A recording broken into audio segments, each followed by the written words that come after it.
네, 안녕하세요. 주식 랩소디 오늘도 함께하게 될 이지영 앵커입니다. 자, 오늘 또 본부장님 바로 인사 나눠보고요. 이야기 나눠보겠습니다. 본부장 안녕하세요. 네, 안녕하십니까. 네, 오늘도 또 저희를 위해서 다양한 소식들 함께 해주셨는데 오늘 헤드라인 한번 열어주시죠. 예, 열어놨습니다. 한번 보겠습니다. 예, 보시죠. 네. 슈퍼달러, 머스크 틱톡. 네. 오늘도 맞아요. 비트코인도 9만 아래로 떨어졌습니다. 한번 하나하나 풀어주시죠. 네. 일단 뭐 쭉 읽어 보시고요. 음. 일단 바로 출발하겠습니다. 일단 한번 바보 쭉 중 하나가 애플 걱정. 네. 네, 쭉 보시면 쭉. 네. 네. 예. 원래는 바보 중 뭐 예전에 말은 뭐 바보 중 하나가 연예인 걱정인데요. 맞아. 제가 볼 때 뭐 그건데 쭉 보시고 이제 다음 소식 들어가겠습니다. 네, 들어가겠습니다. 자, 슈퍼달러 시대가 이제 올 것 같습니다, 여러분. 슈퍼달러. 그 사실 이제 미국 국채 금리가 이제 오늘 4.78인가요? 곧 거기까지 거의 14개월 만에 예, 10년 최고치. 만기 국채가 이제 장난 4.78인가까지 거의 아니에요. 근접했습니다. 음. 그래서 그게 이제 사실 이게 상당히 중요한 의미를 갖습니다. 사실 요게 이제 일단 상당히 중요한 의미를 갖는데 인플레이션 우려가 좀 있고 이게 이제 어쨌든 그 미국 달러가 사실은 이제 소중해졌다는 의미를 좀 갖습니다. 그러다 보니까 이게 달러를 사 모아야 된다는 생각이 좀 드는 겁니다. 기본적으로 이제 그러다 보니까 이제 안전자산으로서 매력을 갖게 되는 거죠. 미국 국채 금리가 이 정도 주면 저도 살 것 같아요. 이제 요거는 좀 살 것 같습니다. 제가 이제 국채 금리가 이 정도 되면 이제 이 주식이나 그러니까 그러면 비트코인이 위험 자산으로 이제 평가를 좀 받는 거죠. 사실은 이게 좀 가상화폐 같은 것들이 이제 위험 자산이라는 상대적으로 좀 그런 평가를 받게 되는 것 같습니다. 그러다 보니까 이제 마지막에 나왔던 비트코인 같은 것들이 상대적으로 대장주지만 조금 내려갈 수밖에 없게 되지 않겠냐라는 이게 이제 영향을 좀 받게 되는 겁니다. 요거만이 있는 건 아니지만 저는 이제 요게 이제 미국 10년 만기 국채 금리도 약간 영향을 줬다고 보게 되는 겁니다. 그래서 그러니까 안정적으로 높은 미국 국채 금리가 되게 되는 것 같고 이게 되면 저희 이제 수출 같은 것들도 영향을 받게 되는 것 같아요. 전반적으로. 그래서 우리 부동산 가격도 이제 영향을 받게 되는 거고 저는 이제 최상복 이 대행 분도 이제 신경을 써야 됐을 것 같은데 요거에 대한 어떤 그런 우리나라가 지금 정책이나 이런 게 전혀 없으신 게 오늘도 발표 같은 게 전혀 이분이 경제부총리 아니세요? 맞아요. 근데 전혀 그런 얘기 안 하시고 권한 대행이시잖아요. 권한 대행이시면 이거를 더 자기 전문 분야시잖아요. 예, 맞아요. 물론 법대 출신이시긴 하지만 네. 이분이 서울법대 출신이긴 하지만 그래도 요거 경기관료신데 이런 분야가 이제 딱 나오시면 바로 실력 발휘 좀 해주셔야 되는데 환율이나 이런 정책으로 좀 해주셔야 되는데 전혀 뭘 안 하시는 것 같은 강달러 기조를 이제 일부러 어떻게? 하시는 건가요? 그게 그 금리 인하를 해야 되나 말아야 되나 고민을 많이 하는 것 같던데 한은에서도.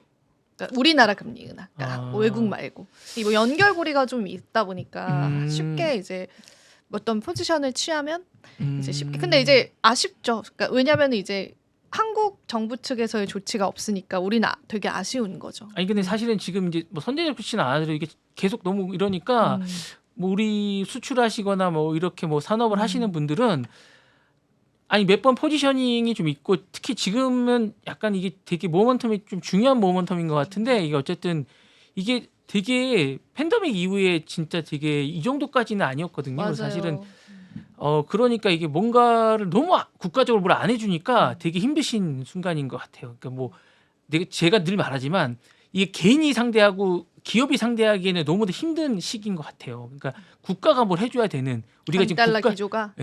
국가가 지금 뭘 해줘야 되는 이런 상황이 있거든요. 슈퍼달러 시대입니다. 예, 그리고 이제 지금은 특히 그런 것 같아요. 미국조차도 지금 뭘 해야 될 거라고 고민을 하고 있는 것 같습니다. 그래서 지금 계속 미국 언론도 지금 기사를 다 읽어보면 제가 어젯밤 기사 난리가 났어요. 모든 언론들이. 너무 달러가 강해서 지금 난리가 났어요. 그래서 여기 어떻게 해야 된다고 지금 모든 언론들이 떠들고 있는데 우리나라는 조용해요. 맞아요. 네. 이제 권한 대행이 되셔서 바쁘신 것 같아요. 그러니까 우리나라는 너무 조용한 거예요. 이거에 대해서. 맞아요. 그래서 사실은 저는 너무 이게 안타까울 따름이라서 사실은 경제가 둔화될 가능성이 상당히 높거든요. 침체될 가능성이. 근데 미국은 난리가 나서 사실 미장이 좋은데 사실은 저는 이게 침체될 가능성이 상당히 높다고 보거든요. 미장이 좋지만 사실 그래서 어제 이제 상당히 이제 많이 침체 매그니피션트 뭐 테슬라도 사실은 상당히 기술주나 이런 거에 비해서는 그냥 제가 볼 때는 일론 머스크 개인기 때문에 살짝 올라간 거로 저는 맞아 예. 맞아요. 네. 그리고 나머지는 다 떨어졌거든요. 그리고 뭐 브로드코만 살짝 올랐고 나머지 다 떨어졌는데 매그니피션 다 떨어졌습니다. 그리고 제가 볼 때는 다 떨어졌고 앞으로도 그렇게 올라갈 올해 그렇게 별로 좋을 것 같지 않습니다. 그리고 이제 기본적으로 일단 그 관세를 많이 매기기 때문에 올해는 실적 발표가 아무리 좋아도 내년 실적은 별로 안 좋을 것 같습니다. 제가 볼 때는 나머지 그리고 이제 그 칩스법에 의해서 이제 지금 그런 것뿐만 아니라 지금 기본적으로 이제 반도체 관련해서도 지금 계속 이렇게 어떤 블로킹을 하고 있지 않습니까? 그리고 이제 기본적으로 나머지 분야에 대해서도 지금 계속 블로킹도 하고 막고 기본적으로 이제 제가 아침 방송에서 얘기했는데 단어를 막거나 그러면 막거나 자르거나 그리고 금지하거나 이런 단어들을 계속 쓰고 있어요, 미국이. 그러면서 자신의 존재를 알리고 있어요. 미국이 계속 금지하고 막고 그리고 계속 안 하고 뭐 이런 것들로 해서 자기네들이 영역을 막거나 그리고 정유를 뭐 못하게 하거나 그래서 만약에 중국 같은 경우는 반도체로 막고 그다음에 러시아 같은 경우는 석유로 막고 일본 같은 경우에는 제철을 못하게 하고 합병을 못하게 하고 이런 식으로 해서 자신들의 금융과 석유와 그다음에 반도체를 통해서 이런 것들을 통해서 자신들의 존재감을 알리면서 자신들이 넘버원이라는 걸 알리고 있거든요. 이렇게 되면 산업 자체가 기본적으로 침체될 수밖에 없어요. 내년 산업은 이게 활발해질 수가 없어요. 그렇게 되면 내년에 경기가 침체될 거거든요. 기본적으로 자본이 잠시 좀 이렇게 되고 저축은 장려되겠지만 기본적으로 인플레이션이 억제될 거거든요. 그러면 제가 볼 때는 주식시장이 약세가 될 수밖에 없습니다. 그리고 다들 저축할 거고 달러를 모을 거 같은 생각이 들거든요. 근데 이러면 힘들 것 같은 생각이 좀 들거든요. 그래서 제가 볼 때는 우리나라도 좀 이거에 대한 대비를 좀 해야 되지 않겠냐라는 생각이 좀 드는데 우리나라 지금 부채가 어느 정도 될지 잘 몰라서 기본적으로 좀 준비를 해야 될 것 같은데 원자재 가격 어떻게 될지 잘 모르겠습니다. 이게 좀 기본적으로 좀 잘 준비해야 될 것 같고 대출금리도 올라갈 것 같은데 좀 준비해야 될 것 같습니다. 그래서 부동산 가격도 하락할 것 같고 준비를 많이 해야 될 것 같은데 이 시대를 어떻게 맞이해야 될지 좀 준비를 올해 좀 많이 마음을 단단히 먹어야 될 것 같은 그런 생각이 좀 듭니다. 근데 이 강달러 기조는 잡아야 되기는 하죠. 근데 이게 사실은 비단 우리나라만의 문제는 아니더라고요. 그래서 그 인도의 루피화도 사상 최대 그 달러화 환율 그거를 보였다고 하고, 그러니까 이제 강달러 기조가 우리나라뿐만 아니라 전 세계를 좀 위협하고 있는 것 네. 같아요. 그래서 그러니까 이게 어쨌든 음, 최대 강국이고 기본적으로 자기네 나라 말고는 이제 다 죽는 거예요. 죽는 거로 진짜 죽는 거예요. 정책을 그렇게 네. 쓰고 있어요. 네, 죽는 왜냐하면 거예요, 다 진짜. 막아버리고 못하게 하고 있으니까 맞아요. 죽는 겁니다. 모든 돈이 다 미국으로 쏠리고 있어요. 맞아요. 그게 네. 좋을까요, 과연? 그죠? 결과적으로. 미국도 별로 안 좋다고 생각하고 맞아요. 있어요. 지금 미국 저도요. 자체도 미국 자체도 나라에서 그렇게 맞아요. 생각하고 있어요. 네. 그리고 산업 자체를 다 죽이고 있어요. 그러니까요. 그래서 이걸 빨리 이제 우리나라 국가적인 차원에서도 해야겠지만 주변국 차원에서의 조치도 필요하지 않을까. 연합 같은 걸 좀 만들어가지고. 그런데 그런 이제 움직임. 어떻게 할 수가 없는 게 돈이 다 글로 몰리는 데다가 정책 자체도 지금 자원이나 이런 걸 다 막아버리고 있어요. 산업 자체도 다. 왜냐하면 제가 아까도 말씀드렸듯이 그 합병이나 이런 것들도 못하게 하고 있고 석유나 자원 같은 것들도 다 막아버리고 있고 아까 얘기했던 첨단 산업 같은 것들도 못하게 하고 있는 그런 정책을 계속 취하고 있거든요. 그러다 보니 산업이 발전이 안 되고 돈이 돌지를 않아요. 그걸 맞아요. 어떻게 할 수가 없는 거예요. 아휴, 너무 안타깝습니다. 어떻게 좀 해주세요, 본부장님. 제가요?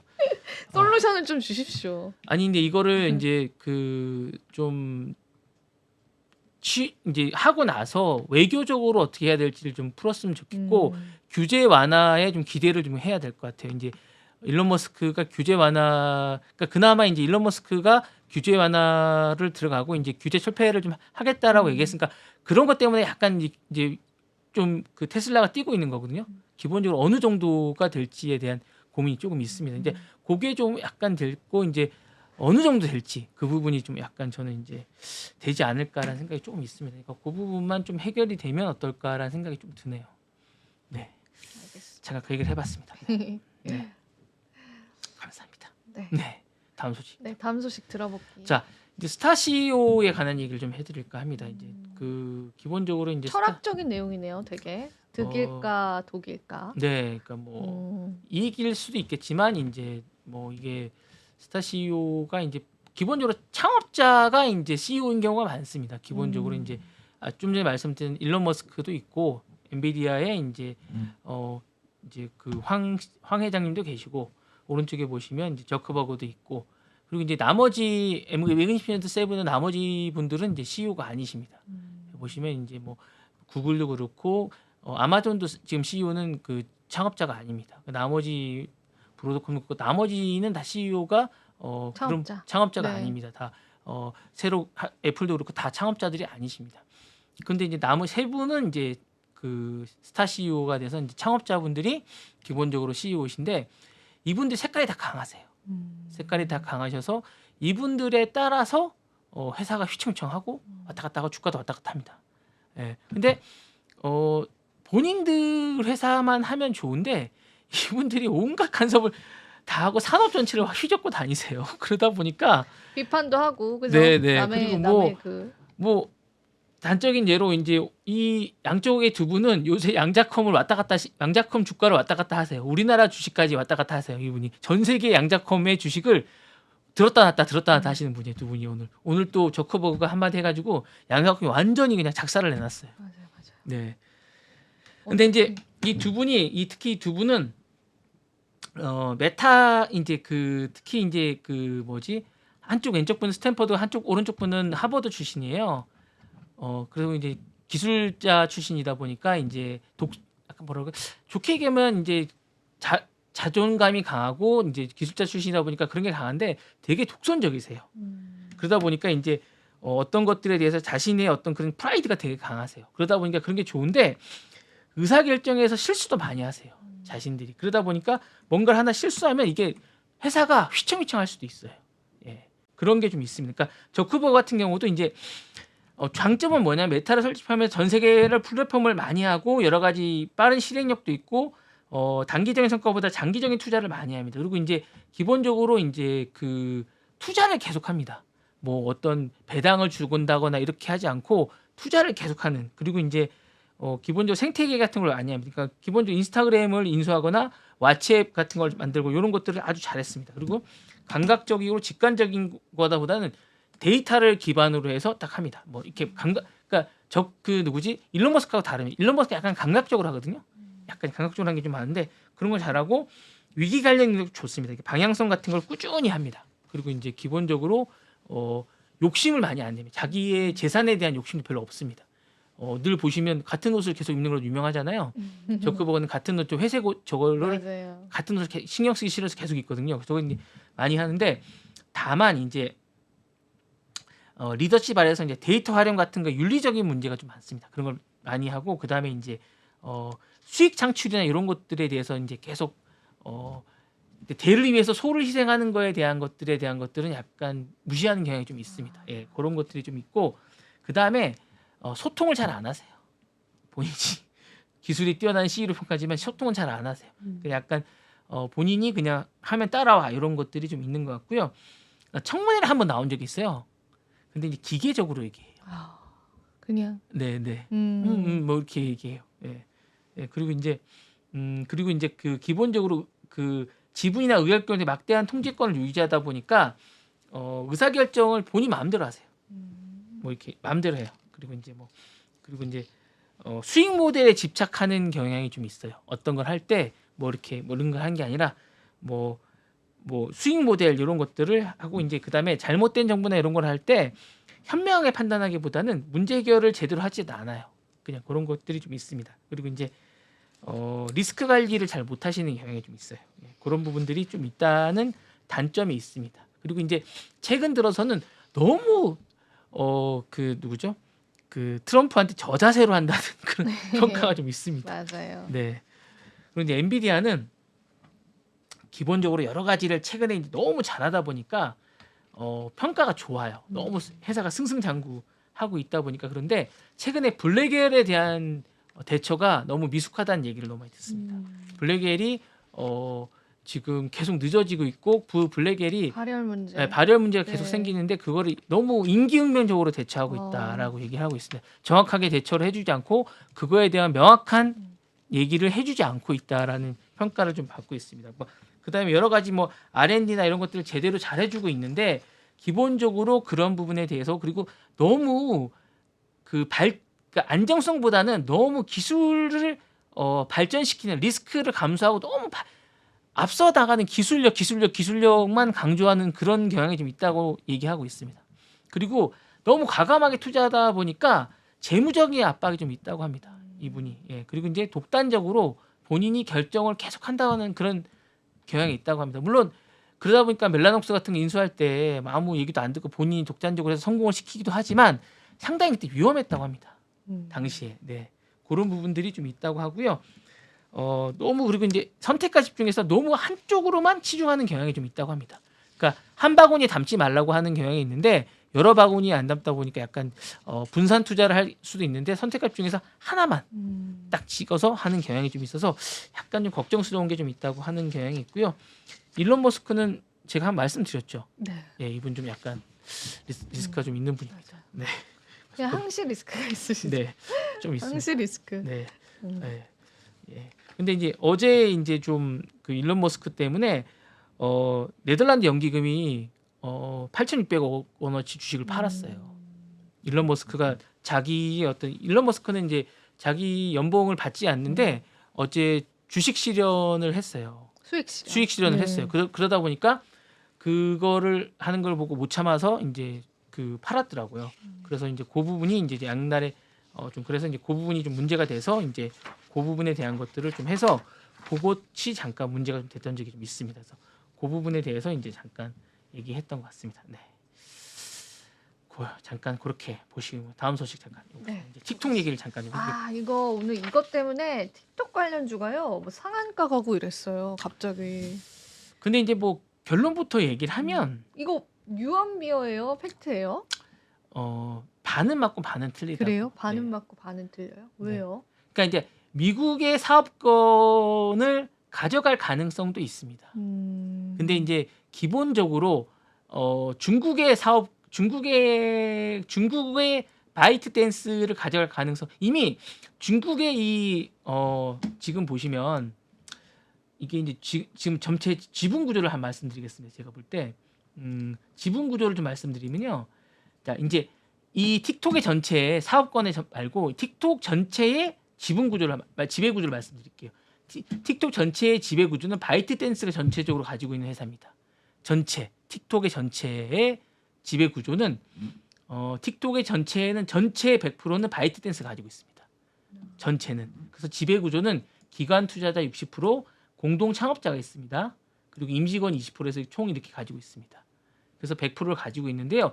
이 기관 투자자는 미국인이 꽤 많이 가지고 있습니다. 미국의 기관 투자자가 있습니다. 예. 그러니까 거의 미국에 그 돈이 들어가 있긴 하네요. 꽤 들어가 있습니다. 네, 그러니까 이 미국이 이제 그 블랙스톤 같은 데가 좀 가지고 있고요. 이런 블랙록이나 이런 그런 그렇군요. 저는 완전 중국 아닙니다. 그러니까 창업만 중국 분이 하신 거죠. 그죠? 그러니까 중국에서도 꽤 많이 가지고 있고요. 미국에서도 한 30-40%가 미국의 이제 자본의 이제 그런 어떤 사모펀드 같은 데가 가지고 있습니다. 일단 금지법은 통과가 된 거죠. 지금. 네. 밀고 나간다는 거죠. 지금 현재 바이든 네, 정부는. 그죠? 예. 그래서 이제 대법원에서 이제 그거는 통과가 됐습니다. 그러면은 트럼프가 바꿀 수도 있고 안 바꿀 수도 있고. 있죠. 네네. 그죠? 그러니까 이제 그거를 주느냐 마느냐는 이제 20일 날 결정이 나는 거고. 그렇네요. 네네. 일단은 19일에는 나간다는 게 결정이 됐고요. 이제 20일 날 어떻게 그렇구나. 하는지 결정이 난 겁니다. 그래서 그 부분이 결정이 난 거고요. 그래서 이제 그렇게 돼 있어서 지금 중요한 건 요 이제 기사가 난 건 제가 볼 때 미국의 사업권에 관한 이야기인 것 같습니다. 미국의 사업권을 늘 이제 그거를 이제 금지 퇴출이 결정이 났는데 미국의 사업권을 다시 트럼프가 누구에게 주느냐로 이제 퇴출되는 걸 다시 찾아서 누구한테 줄 거냐에 대한 부분이. 그러니까 이 미국 내 사업권입니다. 현재 미국 내 사업권이 바이트댄스 가지고 있는데 요 사업권을 아예 퇴출시켜 버리느냐 아니면 이걸 다시 가져와서 이거를 뭐 아까 얘기했다시피 그거를 테슬라 일론 머스크한테 주느냐 아니면 그 전에 얘기했던 뭐 다른 사람한테 주느냐 요 기사로 저는 판정이 이제 생각이 되는 거예요. 그래서 그 부분이 그러니까 제가 볼 때는 이제 요 미국 사업에 대한 매각을 검토 중이라고 이제 제가 알기로는 기사가 났던 것 같아요. 근데 사람들은 이 틱톡을 전체 사는 걸로 이제 오해가 됐던 기사가 그렇게 오해가 됐던 것 같습니다. 그래서 제가 자세히 읽어보니까 미국 사업권 여기 보시면 차이나 뭐 컨시더 셀링 틱톡 US 오퍼레이션 요게 이제 사업권이거든요. 오퍼레이션스 요를 머스크에게 넘긴다라는 얘기거든요. 그래서 틱톡 US 미국의 사업권을 머스크에게 넘긴 그 얘기입니다. 근데 이제 우리나라가 이제 일부 기사들이 기사가 기사를 베끼면서 약간 근데 왜 머스크한테 넘기는 거예요? 머스크가 왜 머스크 그 적임자가 되는 거예요? X가 생각보다 되게 약해요. X가 사실은 트위터로 이제 뭔가를 하고 싶은데 트위터가 되게 약합니다. 되게 트위터가 이제 X가 트위터가 전자였는데 지분율이 너무 약합니다. 그러면 일론 머스크가 그걸 사고 싶어 하는 거예요? 네, 틱톡을 되게 갖고 싶어 합니다.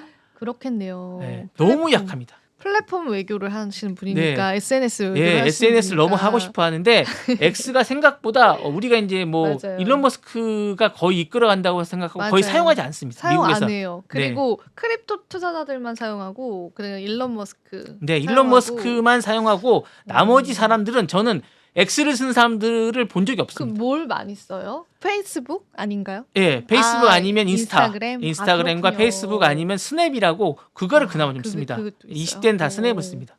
그렇구나. 미국은 다 스냅을 쓰고 그다음에 이제 인스타와 이제 페이스북을 많이 쓰고 인스타를 거의 다 씁니다. 예. 그렇구나. 그리고 이제 틱톡을 씁니다. 틱톡도 많이 쓰고. 예. 맞아요. 그러니까 사실상 인스타의 상대는 틱톡이죠. 그러니까 틱톡을 가지고 페이스북을 압박하고 싶은 거죠. 그런가 보다. 그죠? 갖고 싶은 거예요. 너무 갖고 싶은 거예요. 그런가 봐요. 너무 갖고 싶은 거예요. 갖고 싶다. 예, 그러니까 하다못해 이제 미국에서만큼이라도 갖고 싶은 거예요. 그렇죠. 맞아요. 네. 미국에서만큼이라도 갖고 싶은 거예요. 그래서 이제 사실 월마트나 오라클이 협상을 한 적이 있어요. 바이트댄스랑. 아, 그래요? 네. 협상을 그 전에 한 적이 있는데 이거를 이제 저는 일론 머스크가 가져갈 것 같은 생각이 드는 거예요. 예. 이걸 그래서 사실은 돌려놓은 것 같아요. 원래 저기까지 간 걸 이만큼 돌려놓은 것 같은 거예요. 예, 이만큼 돌려놓은 것 같은 거예요. 제가 볼 때 저쪽까지 갖다 놓은 걸 이만큼 돌려놓은 것 같은 거예요. 그래서 블룸버그의 기사가 날 정도면 저만큼 갔던 걸 이만큼까지 돌려놓은 것 같은 거예요. 그러니까 저는 이게 어느 정도 이게 지금 CNBC에 나올 정도의 기사라면 제가 볼 때 이만큼 갔던 걸 이만큼 돌려놓은 것 같은 거예요. 그러니까 예, 제 생각은 그런 것 같아요. 왜냐하면 X를 본인이 엄청나게 홍보를 하지만 지금 혼자 홍보하고 있는 거거든요. 맞아요. 혼자 열심히 해요, 진짜. 예. 혼자 거기다 계속 쓰고 있거든요. 하루에 막 몇십 개씩 몇십 개씩 쓰잖아요. 있고. 정말 맞아요. 정말 처절할 정도로 홍보하고 맞아요. 있어요. 네. 아무도 안 써요. 저도 예전에 쓰다가 그 아이디가 뭔지도 모르고 있어요, 저는. 그렇죠. 저는 쓰고 있는데 이제 거기 크립토 뉴스가 좀 빨리 올라와서 그래서 네. 쓰고 있는데 개인적으로는 게재를 안 하죠. 네. 그러니까 뭔가 계정이 뭔지도 모르겠어요, 저는. 한동안 쓰다가 맞아요. 안 쓰게 됐죠. 그리고 너무 불편해요. 그게 좀 불편한가요? 쓰는 게? 아니, 동영상도 연동이 안 되죠. 잘. 연동되는 게 별로 없어요. 그리고 글자 수도 제한되죠. 그렇구나. 네, 여러 가지 너무 불편해요. 그리고 친구들이 뭐 보는 것도 없죠. 친구들이 없어. 아니 이게 뭘 연동할 수가 없어요. 연동이 너무 뭐가 안 돼. 동영상 그렇구나. 연동이 안 되죠. 그리고 이게 검색도 안 되죠. 이게 일단 검색 기능이 없고 그 안에 폐쇄적이죠. 여러 가지로. 그러니까 너무 이게 뭔가 소통이 안 되는 공간인 게 이게 사실은 SNS라는 게 소통이 되잖아요. 검색이 되고. 이게 너무 이게 소통도 안 되고 검색도 안 되고 폐쇄적인 공간이고 너무나 힘들어요. 예. 그러니까 트위터라는 게 초반에는 이게 여러 가지가 좋았는데 너무 힘든 것 같아요. 팔로워 수도 정말 없고. 맞아요. 없어요 이제. 네. 그러다 보니까 이제 그런 게 아닌가라는 생각이 좀 들고요. 기본적으로 이제 그래서 이제 이렇게 된 것 같습니다. 그래서 기본적으로 그래서 이제 그렇게 된 것 같고요. 기본적으로 이제 이렇게 돼서 이제 전체적으로 하게 된 것 같고. 틱톡이 이제 매각 가능성은 정치적 상황으로 많이 되는 것 같고 이제 기본적으로 2025년 1월 10일 날 이제 수정헌법 1조에 의해서 이제 심리를 진행하게 됐고 위헌이라고 주장의 법적 대응을 이어가고 있는 것 같고요. 승소할 확률이 이제 거의 없고 이제 이거는 접고 끝났습니다 사실은. 그래서 이제 하루 전날 이게 이제 하고 이제 끝났다고 보시면 되고 이제 미국이 퇴출될 경우에 한 달에 약 이게 38억 달러, 약 5조 정도의 5조 5천억 정도 광고 손실이 옵니다. 요거를 이제 메타가 가져간다고 보시면 됩니다. 아 그렇군요. 네, 메타가 가져가신다고 보시면 되고. 메타가 반사 이익을 받겠네요. 네, 스냅하고 메타가 근데 메타가 거의 다 가져가신다고 보면 오. 되고 이거를 만약 인수하게 되면 일론 머스크가 다 가져가는 거죠. 야. 그렇다고 해서 이제 이게 중요한 건 이렇다고 해서 테슬라가 뛰지는 않습니다. 네. 그거랑 또 다르죠. 네. 테슬라랑은. 예. 사실 예전에 이제 과거에 오라클하고 월마트가 사업권을 인수하려고 참여한 적이 있는데 최종 성사가 되지는 않았고요. 지금 바이트댄스가 가지고 있습니다. 그리고 이제 바이트댄스는 기본적으로 이제 비상장 회사입니다. 비상장 회사고 지분 구조는 공개되어 있지 않습니다. 40%는 미국 투자자들이 가지고 있습니다. 사모펀드가 갖고 있고요.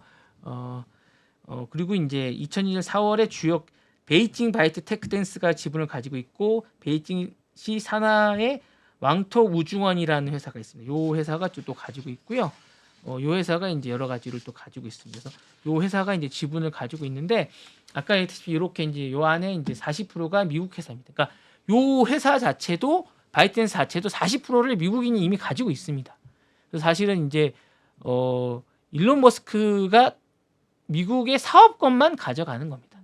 이게 이제 일론 머스크 회사는 될 수는 없고요. 사업권 자체를 가져가기 때문에 미국에서 이제 사실상 사업권을 가져가고 활동을 할 수 있는 권한을 갖게 되는 거죠. 그러니까 이 사업권만 가져가도 엄청난 힘을 갖게 되는 거죠. 틱톡을 가져가는 것들 엄청난 힘을 가지게 되는 겁니다. 그래서 이제 그걸 가지고 이제 일론 머스크는 엄청난 많은 거를 하겠는데 광고 수익만 한 달에 뭐 거의 5, 6조가 되니까 제가 볼 때는 틱톡이 지금 엄청난 힘을 발휘할 수 있게 되는 거고 아마 일론 머스크를 가져간다 그러면 저는 많은 걸 할 수 있을 것 같아요. 그 안에서 제가 볼 때 지금 AI 봇이나 이런 것들도 할 수 있을 것 같고 지금 뭐 여러 가지를 하고 있는 것 같고 제가 조금 이따가 뭐 보여드릴 텐데 그런 걸 하려고 하는 것 같아요. 제가 볼 때 지금 차세대에 뭔가 차세대에 뭔가 보여주려고 하는 뭔가가 있습니다. 그 부분을 지금 하려고 하는 것 같은데 그 부분에 관한 것들을 지금 하려고 하는 것 같습니다. 그 부분에 잠깐 설명을 드리려고 합니다. 네. 예, 요거를 하려고 할 것 같아요. 다음 세대 요거. 로봇. 예. AI 자율주행 그리고 로봇. 예. 그러니까 제가 볼 때는 이제 다음 세대는 요거 같아요. 지금 다음 세대의 이제 화두는 이제 기본적으로 저는 테슬라나 엔비디아가 이제 살아가는 다음 세대 먹거리는 화두는 이거 같습니다. 올해 이제 올해의 화두는 로봇 같아요. 제가 볼 때 여러분 이제 세스를 보셔서 알겠지만 세스에서 화두는 여러분들 뭐 제가 볼 때는 양자 컴퓨터라고 생각하시는 저는 로봇이라고 보거든요. 기본적으로 그때 뭐 그 청소기도 로봇이었고 기본적으로 보는데 저는 올해 화두는 로봇이라고 봅니다. 그러니까 AI가 지난해 화두였고 지난해 또 그 전에는 자율주행이 화두였고 뭐 여러 가지가 화두였는데 저는 테슬라에 대한 기업도 저는 테슬라는 로봇이라고 봐요. 테슬라의 기업의 화두도 로봇이라고 보고 엔비디아도 로봇이라고 봅니다.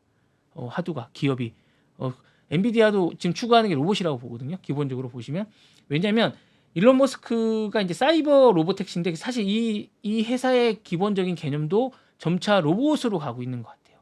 기본적으로 이 개념이 그래서 테슬라가 지금 전기차 회사가 아니에요. 제가 볼 때 로봇 회사로 가고 있어요.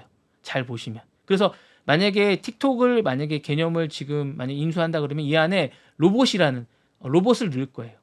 AR 로봇을 넣어서 이제 그거를 테슬라 이쪽에 이제 넣어서 같이 해서 연동을 해서 뭔가를 만들어내는 그런 회사가 될 것 같다는 생각이 드는 겁니다.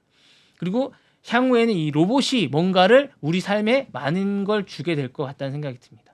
그래서 이게 이제 이어지는 거고 저는 이 세스에서 이 젠슨왕이 보여주려고 했던 것도 제가 볼 때는 저는 블랙웰이나 이런 것들의 어떤 발열이나 이런 걸 설명해 줄 거라 생각을 했지만 젠슨왕이 아주 퍼포먼스는 잘 보여줬다고 생각합니다.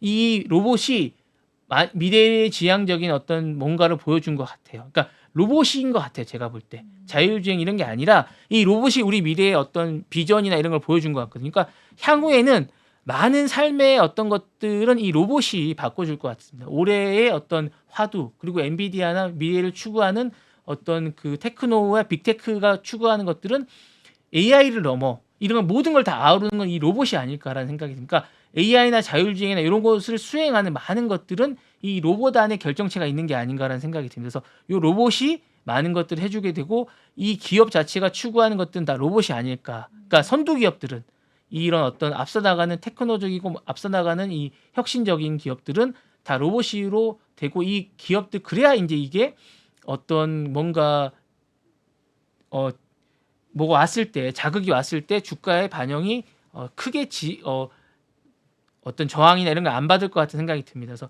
로봇이 아닐까라는 생각이 들고요. 그래서 이제 이런 것들이 계속 될 것 같은 생각이 듭니다. 그래서 보시면 로봇이 전체적인 대세라고 생각이 됩니다. 제가 볼 때 올해. 네. 예. 좋습니다. 다음 소식은 제가 걱정 잠깐 할 테니까 넘겨봐. 마지막 소식이네요. 네, 드디어. 넘겨받아 주십시오. 네. 이거 9만 달러까지 어떻게 하실 거예요? 걱정할 건 지금은 없어요. 다시 올라왔어요. 네, 올라오고 있습니다. 네. 아니 근데 저는 상징적인 게 좀 중요한 것 같아요. 맞아요. 8만 9천까지 딱 떨어진 게 어쨌든 이게 비트코인이 올라가는 것도 뚫는 게 좀 있잖아요. 네, 내려가는 것도 맞아요. 뚫는 게 좀 있잖아요. 그럼요. 변동성이 상징적인 게 있죠. 좀 있지 않습니까? 네. 그래서 이 부분을 한번 설명해 주시고 네. 마이크를 넘기겠습니다. 마이크 드디어 넘어왔습니다. 여러분 네. 마이크가 진짜 오랜만에 넘어왔습니다. 네, 네. 좋습니다. 딱 네. 타이밍 좋게 주셔서 네. 일단 가격 이제 다시 반등해가지고 가격이랑 같이 한번 볼게요. 비트코인 95,000달러 다시 왔는데 이게 좀 그래도 아시아 증시 개장하면서 조금 들어왔어요. 그래가지고 자금 유입 들어왔다고 보시면 되고 이번에 이더리움 낙폭이 되게 컸거든요. 일주일 동안 13% 지금 하락을 하고 있어서 이따가 이더리움 관련해서 또 재미난 이야기 준비되어 있어서 기대를 해주세요.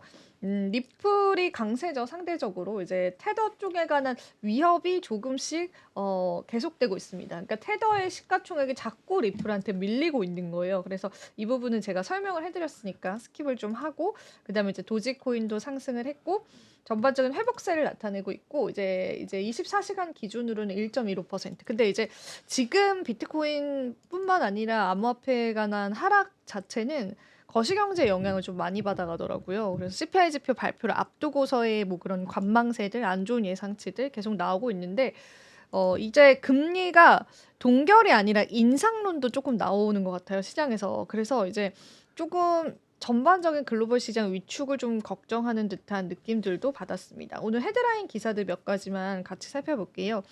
트럼프가 행정 명령을 이제 할 것 같습니다. 바로 이제 취임하자마자 할 것 같은데 그 행정 명령 중에서 SAB 121, 121의 규정 폐지가 일어날 것이다라고 예상이 되고 있는데 이게 어떤 건지를 좀 우리가 체크를 해볼 필요가 있겠죠.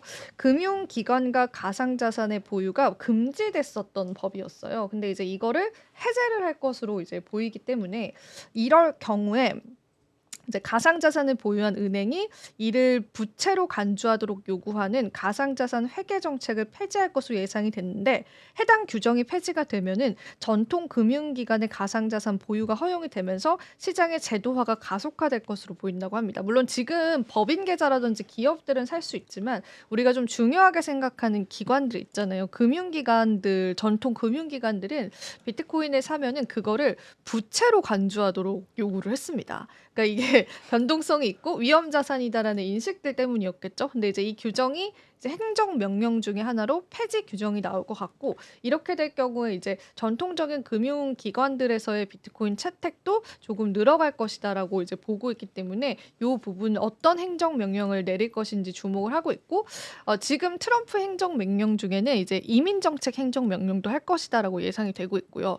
관세 당연히 하겠죠. 관세 그리고 세금 관련해서도 당연히 행정명령을 할 것으로 보고 있고 그리고 추가적으로 암호화폐 관련한 행정명령도 있을 것이다라고 보고 있는데 그 암호화폐 관련한 행정명령 중에서 어떤 게 거론이 될 것이냐라고 했을 때 이 규정이 폐지될 가능성이 크다라고 보고 있습니다. 거기에 추가적으로 만약에 전략비축 자산 이야기를 할까? 이게 또 시장에서 관심사예요. 그래서 우리가 한번 트럼프가 취임하고 나서 어떤 행정명령들을 보여줄지를 같이 주목을 해보면 될 것 같고 언제나 저희 랩소디 4시에 딱 시작을 하기 때문에 저희가 발빠르게 요거 관련해서는 또 실시간으로 전달해 드릴 테니까 제가 계속 째려보고 있겠습니다.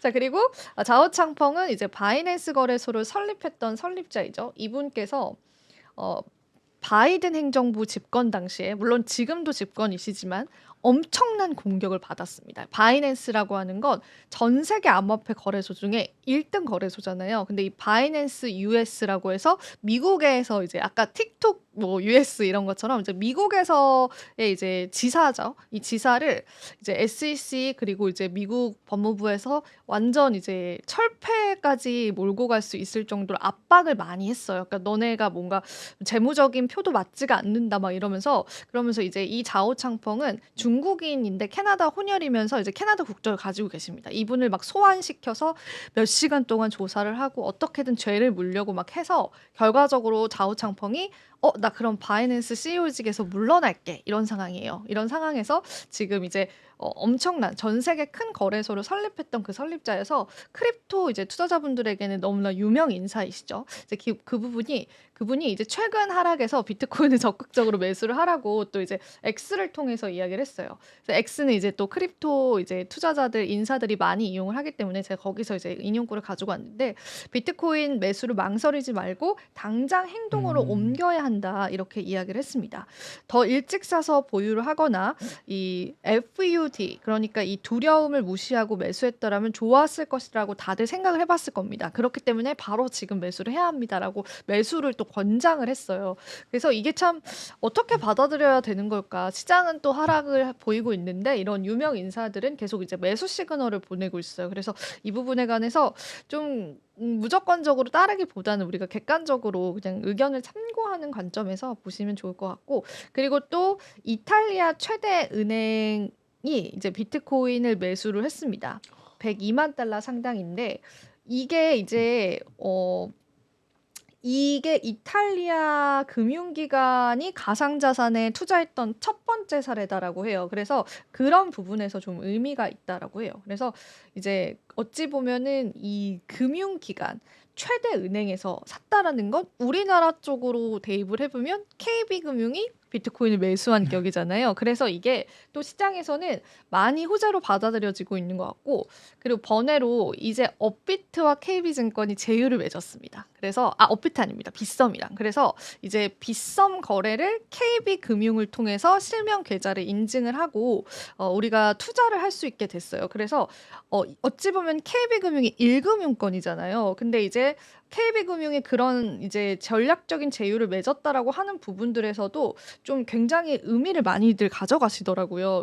왜 예전에는 그 저희가 업비트 같은 경우는 K뱅크랑 했었고 그리고 빗썸은 그래도 농협이랑 하기는 했었어요. 근데 이제 KB 이제 금융은 조금 더 이제 농협 대비해선 좀 더 큰 기관이니까 물론 농협도 큰 기관이지만 그래서 이제 그런 KB금융이 이제 빗썸과 손을 잡았다라는 부분들 때문에 또 시장에서 의미를 가져오고 있는데 이탈리아 쪽은 아예 은행이 매수를 했다라는 부분들 때문에 이제 기관과 금융기관들의 암호화폐 선택에 관해서도 또 시장에서 화제가 되고 있습니다. 그래도 우리가 긍정적으로 볼 수 있는 건 비트코인의 주간 거래량, 주간 위클리 볼륨 같은 경우에는 거의 최대치가 지금 되어가고 있어요. 굉장히 좋거든요. 근데 이게 선거 한참 했을 때 트럼프 발행하는 호재 들어왔을 때 그 거래량과 맞먹는 수준까지 올라와 있다 보니까 이런 거래량적인 측면에서는 그래도 비트코인 가격을 긍정적으로 보는 그런 시그널들이 있었다라고 그렇게 파악을 해보시면 될 것 같고요. 그리고 요거는 이제 마지막으로 보여드릴 건데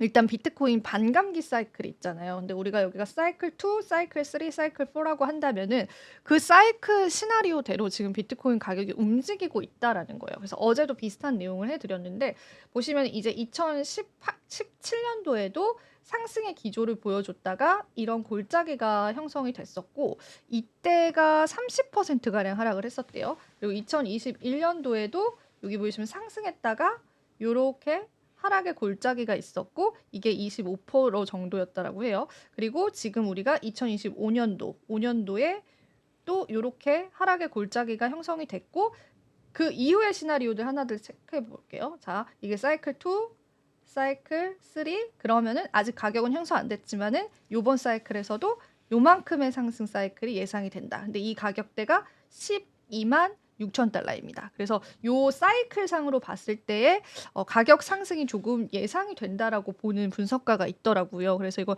코인텔레그래프의 그 이야기를 인용을 했기 때문에 여러분들이 요 사이클적인 관점에서는 이전 패턴들과 조금 비슷하게 가고 있다라고 그렇게 체크를 같이 해보시면 좋을 것 같아요. 그리고 요거는 이제 마지막 기사인데 지금 레버리지 이제 청산 물량, 그 선물 시장에서 청산 물량이 이제 암호화폐 현물 시장에 영향을 주고 있잖아요. 근데 지금 롱이랑 숏, 그러니까 이제 이 청산 물량들이 가장 많이 베팅이 된 가격대가 중요해요. 왜냐하면은 이때 이 가격대가 상방으로 가느냐 하방으로 가느냐에 따라서 그의 반대로 베팅한 물량들이 급격하게 청산이 되면서 가격 변동성을 일으킬 수 있는데 그 가격대가 이 자료에 따르면 95,360달러다라고 해요. 그래서 아마 여러분들께서는 이 가격대에서 비트코인이 급격하게 상승 혹은 급격하게 하락하는 그런 가능성들을 염두를 해두시고 보셔야 될 것 같고, 코인글래스에서 제시한 지표입니다. 물론 이제 이게 정답은 아니고 이제 보조 지표로 활용을 해보시면 좋을 것 같은데, 그래도 이 레버리지의 물량들이 가장 많이 밀집되어 있는 가격대거든요. 그러니까 이 가격대에 사람들이 좀 관심이 많은 거죠. 베팅을 하시는 분들이. 그래서 이 가격대에 있을 움직임들도 같이 살펴보시면 좋을 것 같습니다. 자, 이 이야기까지 제가 전해드리도록 할게요. 그래서 오늘 크립토 이야기 여러분들에게 또 전해드렸고요. 자, 오늘 랩소디 저희 여기서 또 인사드리면 될 것 같습니다. 자, 오늘도 또 긴 시간 동안 시청해주신 여러분 고맙습니다. 네, 감사합니다.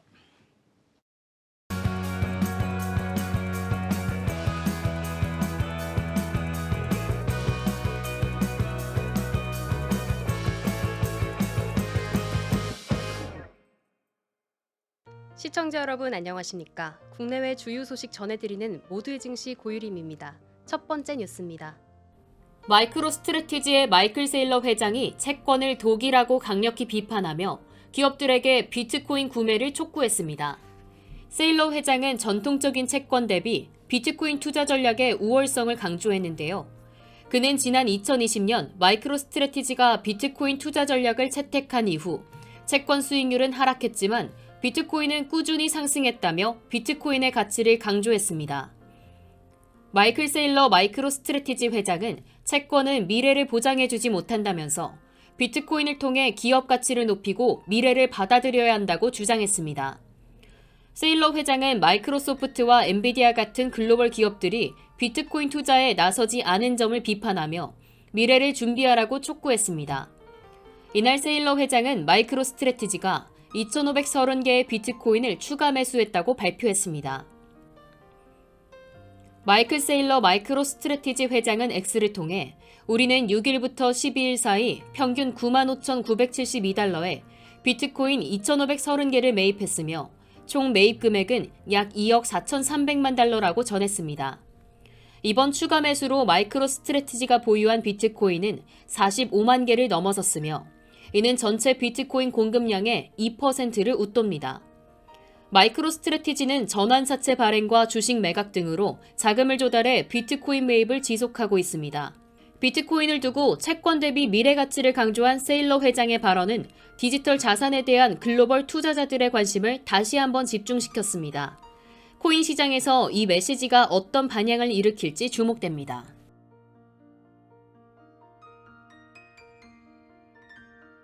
페이스북 모회사 메타 플랫폼이 성과가 낮은 직원을 중심으로 약 3,000명에 달하는 직원을 정리해고하기로 결정했습니다. 이는 메타의 전체 직원 수의 약 5%에 해당하며 지난 2022년과 2023년에 이어 또다시 대규모 구조조정을 단행하는 것입니다. 14일 블룸버그 통신에 따르면 메타는 전 직원들에게 보낸 메모에서 이번 감원이 성과에 기반한 조치임을 강조했습니다. 메타는 성과 관리 기준을 강화해 직원의 약 5%를 감축할 계획이며 올해 새로운 인재를 채용해 빈자리를 채울 예정이라고 밝혔습니다. 메타 CEO 마크 저커버그는 성과 관리 기준을 높이고 저성과 직원을 더 신속히 퇴사시키는 방침을 결정했습니다. 기존에는 1년을 기준으로 평가했지만 이번에는 더욱 강도 높은 성과 기반 감원을 진행할 것이라고 말했습니다. 저커버그는 이번 결정이 회사가 최고의 인재를 유지하고 새로운 인재를 영입하기 위한 것이라고 설명했습니다. 메타는 2023년 3분기 기준 약 7만 2천 명의 직원을 보유하고 있으며 이번 감원으로 약 3,600명이 영향을 받을 전망입니다. 감축 대상 직원들은 2월 10일까지 통보받으며 이전 감원 때와 동일한 수준의 퇴직 보상금이 지급될 예정입니다. 이번 감원은 메타가 2022년에 약 1만 1,000명, 2023년에 약 1만 명을 구조조정한 데 이어 가장 큰 규모로 저커버그가 2023년을 효율성의 해로 선언한 이후 지속적으로 추진해온 비용 절감 노력의 일환입니다. 저커버그는 올해 메타가 인공지능, 스마트 안경, 소셜미디어의 미래에 초점을 맞출 예정이라고 밝혔습니다. 그는 올해는 치열하고 어려운 도전이 많은 한 해가 될 것이라며 강도 높은 운영 방침을 예고했습니다. 메타는 최근 운영 방식을 개편하며 변화에 나서고 있습니다.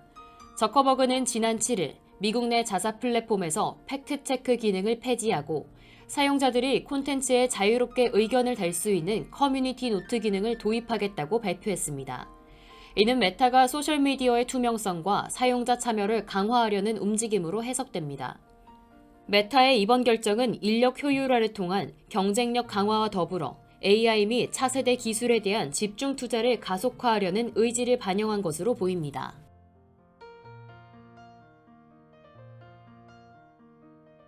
세계 최고 부자 1위부터 3위까지 일론 머스크 테슬라 CEO, 제프 베이조스 아마존 창업자, 그리고 마크 저커버그 메타 CEO가 도널드 트럼프 미국 대통령 당선인의 취임식에 참석한다는 소식입니다.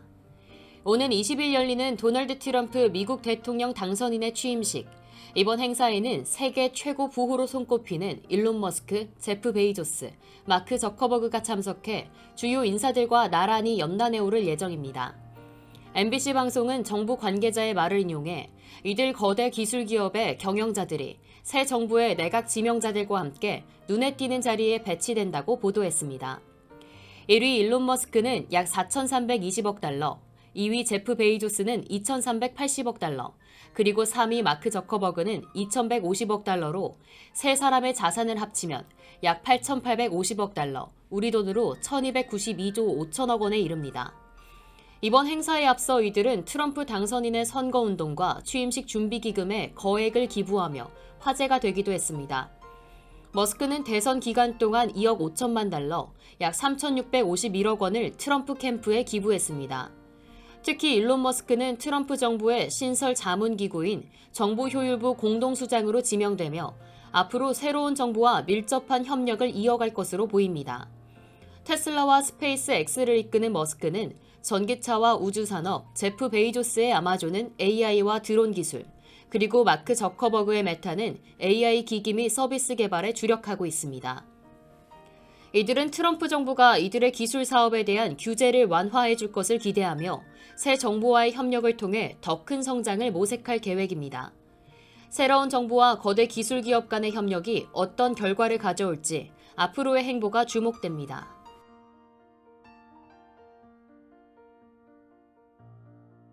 이상으로 모두의 증시 마칩니다. 본 방송에서 제공하는 정보는 투자 판단에 대한 조언일 뿐 해당 자산의 가치와 상승을 보장하지 않습니다. 시청해주신 여러분 고맙습니다.